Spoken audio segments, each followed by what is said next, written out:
At a family game night, my in-laws played a truth or dare game that quickly turned into everyone listing things they tolerated about me. My husband said, "She overreacts when she feels left out." They all laughed. I didn't. I picked up my keys, walked out, and spent the next few days at a hotel. When I came back, I handed him a list, not of complaints, but of everything I'd done to keep that family together. At the bottom, I wrote, "I'm done." I don't know if you've ever sat in a room full of people laughing at you while you pretended to laugh too. If you have, then you know what it feels like to be humiliated while everyone else calls it a game. It happened a few months ago at my in-laws' house in Bixby, Oklahoma. We do these family game nights a few times a year. Usually harmless stuff, board games, card games, snacks, drinks. This time it turned into something else. Let me explain the setup. My husband, Mike, is the baby of the family. He has 3 older sisters, Janie, Carla, and Denise. All loud, all opinionated, all close to their mom, who treats them like gold. I've never really fit in. I work in finance. I'm organized. I like things quiet. They think that makes me uptight. Still, I tried. Every time. I'd show up with fresh-baked desserts, good wine, even stupid Pinterest-style snacks to make it fun. I'd clean up after them. I'd laugh at their inside jokes, even when they were clearly about me. That night, Janie was already half a bottle deep and decided we should play Truth or Dare, family style, which meant it wasn't really truth or dare. It was just people going around saying something they tolerate about someone else in the room. It was supposed to be funny. I should have known better, but I didn't say no. I was tired. I just wanted to get through the night without another weird passive-aggressive jab or awkward silence. So the game starts. Janie says she tolerates how Carla always shows up late. Carla laughs and says she tolerates how Denise always brings her weird boyfriend around. Everyone's giggling, getting loose. Then it was my turn. Janie smirks at me and says, "I tolerate how you always have to be right. Like that time you corrected me on how to pronounce quinoa. You remember that?" Everyone laughs. I nod and fake a smile. Then Carla says, "I tolerate how you act like a guest in your own family. You don't ever let loose. You're always polite, like a robot." More laughter. Then Mike, my husband, looks at me and says, "She overreacts when she feels left out." They all laughed. I didn't. I looked at him. He smiled like it was no big deal. Like he didn't just throw me under the bus in front of the whole damn family. Like this wasn't the 100th time I felt alone in a room full of people who were supposed to care about me. I got up, walked to the counter, picked up my purse and car keys, said, "I'm going to bed," even though it was only 8:30. Then I walked straight out the front door and drove away. I stayed at a Holiday Inn near Broken Arrow. 3 nights. I didn't answer any of Mike's texts except one. He wrote, "You took it too personally." That was it. "No, sorry." "No, are you okay?" Nothing. While I was gone, I did something I hadn't done since college. I made a list. Not of what they said. Not of the hurt. I wrote down everything I'd done for his family in the last 8 years. Everything. I planned his dad's retirement party from top to bottom. I designed and printed his mom's 65th birthday invitations, paid for the decorations, and spent 4 hours setting up the church hall. I helped Janie's daughter apply for college, edited her essay, and even drove her to Toro because Janie didn't want to take a day off work. I sent flowers to Carla after her divorce even though she told people I was cold. I picked up Denise from jail once when her boyfriend got into a fight, and she was caught in it.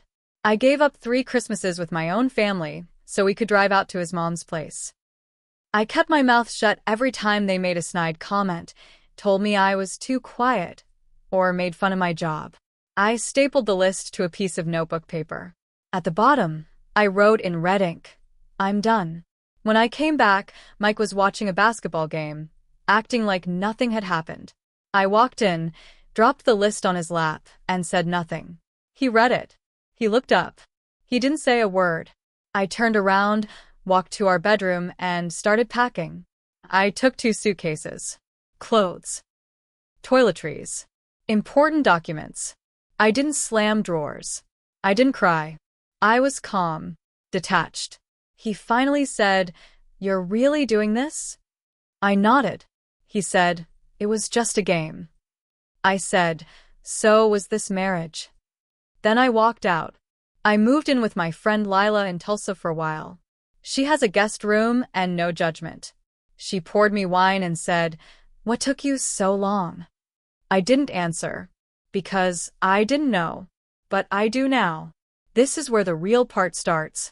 The next day, Mike's mom called me. I let it ring the first time. Then again. On the third try, I answered, "Hello." She went straight in. "You humiliated my son." I laughed. Not out of humor. Just pure shock. I humiliated him. He told me you just walked out. Didn't say a word. Left him confused and hurt. That's not how a wife handles problems. I was quiet for a second. Then I asked, "Did he tell you what he said? What you all said at that game night?" She paused. "It was just teasing." "Right," I said. "That's all it ever is, isn't it? Teasing when it's me. But if I ever said a word back, you'd act like I burned the house down." She started to say something, but I hung up. 10 minutes later, I got a text from Denise. "You made everything awkward." Mike's devastated. "Maybe next time don't be so sensitive." I didn't reply. I took a screenshot, though. Saved it in a folder labeled Reasons. Then the real blow came. Janie posted a photo on Facebook. It was the whole family, minus me. Sitting around the same living room I'd left. Same wine glasses. Same smug smiles. Caption: "Real ones only. Family sticks together." It got 73 likes. All mutuals. Some of my former friends. One of them even commented, "So much better without drama." I didn't cry, but I felt my stomach turn like I was going to be sick. And then, Mike started showing up to my job. I work in downtown Tulsa, near the BOK Center.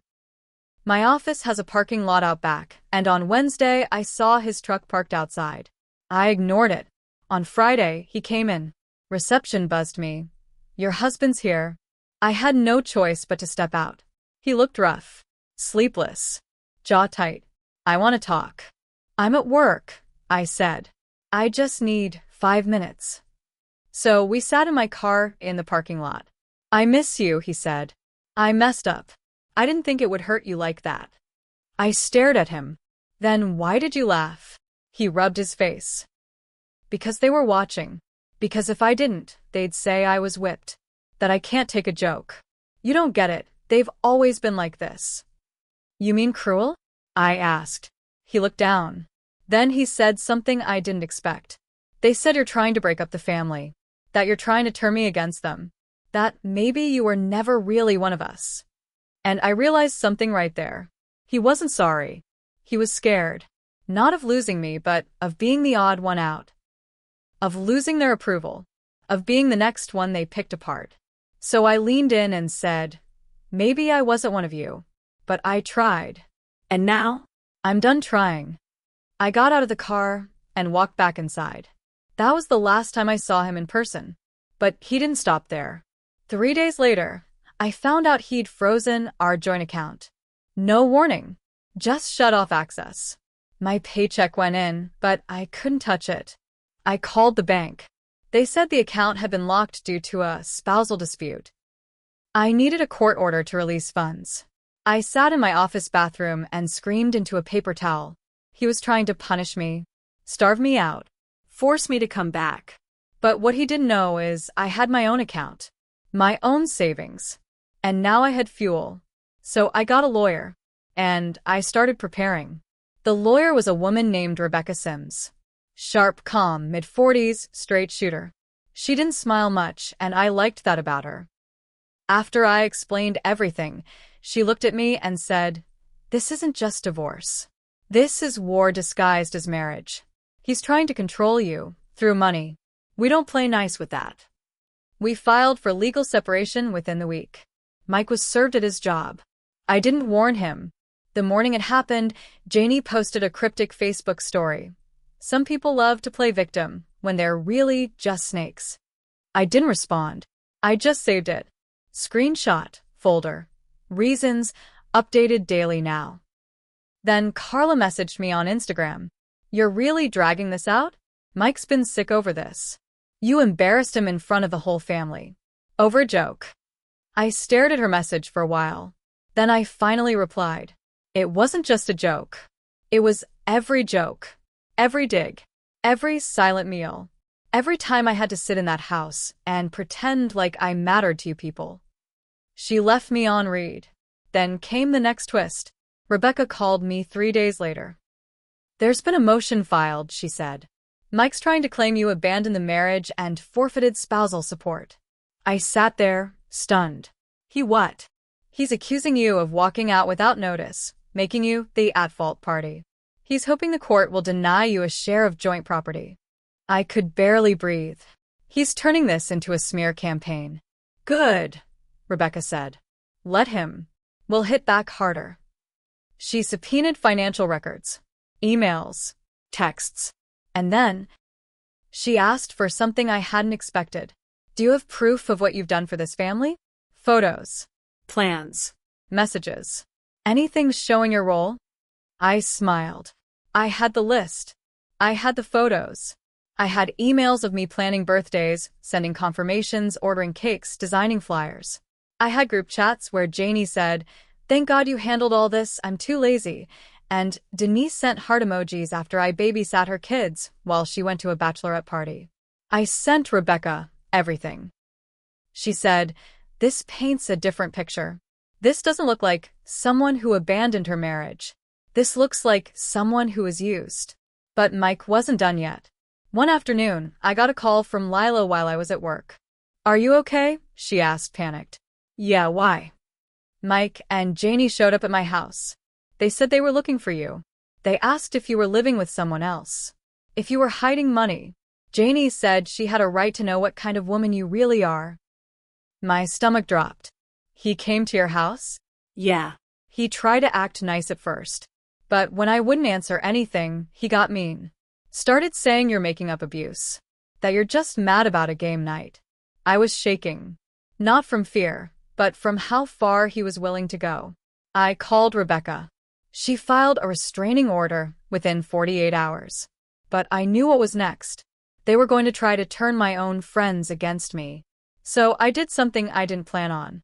I told my side. Not in some dramatic post. Not with hashtags or crying selfies. I wrote a plain, honest Facebook message. Posted it to my page. No names. Just facts. I talked about years of being excluded, mocked, silenced, and laughed at in rooms full of people who said they were just joking. I posted a cropped version of my list. No details, just the closing line. And despite it all, I stayed. Until I realized I was never really welcome to begin with. So I left. Not out of weakness, but because I finally remembered what strength felt like. It got shared 27 times. Private messages started coming in. From coworkers. From high school friends.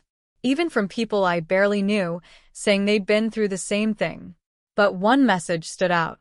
It was from Mike's ex-girlfriend, Kendra. We'd never met. She said, "I saw your post. I dated Mike before you. He did the same thing to me. Not the family stuff, he didn't let me get that far, but the emotional digs. The public shaming. The gaslighting. The fake apologies. You're not crazy. And you're not alone." That night, I cried. Not because I was hurt, but because for the first time, I felt understood. But I also knew this wasn't over. Not even close. Final chapter. 2 months later, we had our first court hearing. Mike looked thinner, more tired. Janie sat behind him like a bulldog in heels. Carla was there too. Denise didn't show. Maybe even she was tired of the circus. I didn't look at them. You set beside Rebecca? Come. Mike's lawyer stood and tried to paint me as cold, controlling, and emotionally unstable. They brought up the game night. Called it a small joke taken out of proportion. They even claimed I had abandoned the family unit in an emotional fit. Rebecca stood and handed the judge a folder.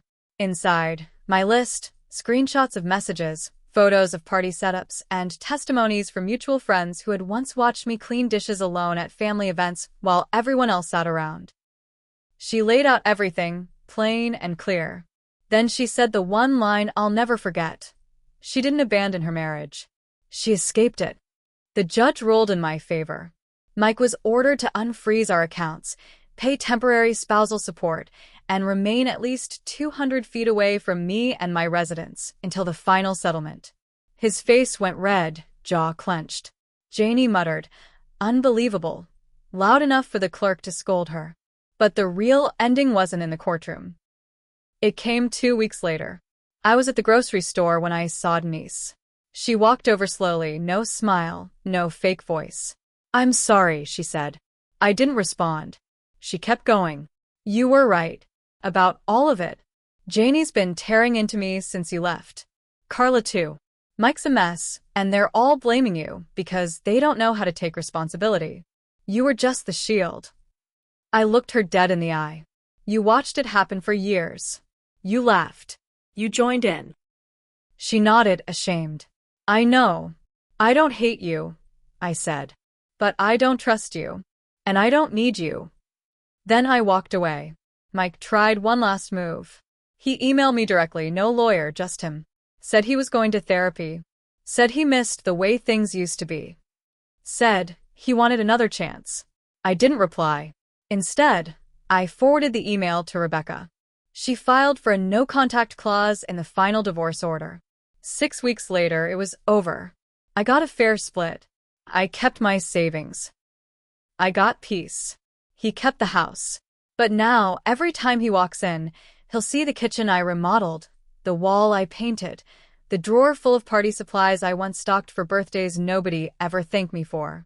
That house is full of my fingerprints, but none of my warmth. The family still has each other. But now, they've lost their scapegoat. They'll turn on each other soon enough. And me? I got my life back. I moved to Broken Arrow. Got a small place with big windows. I sleep in the middle of the bed now. I light candles for no reason. I don't explain myself anymore. If I made any mistake, it was staying too long, thinking that being tolerated was the same as being loved. But I've forgiven myself for that. Because now, I don't tolerate anything. Not anymore.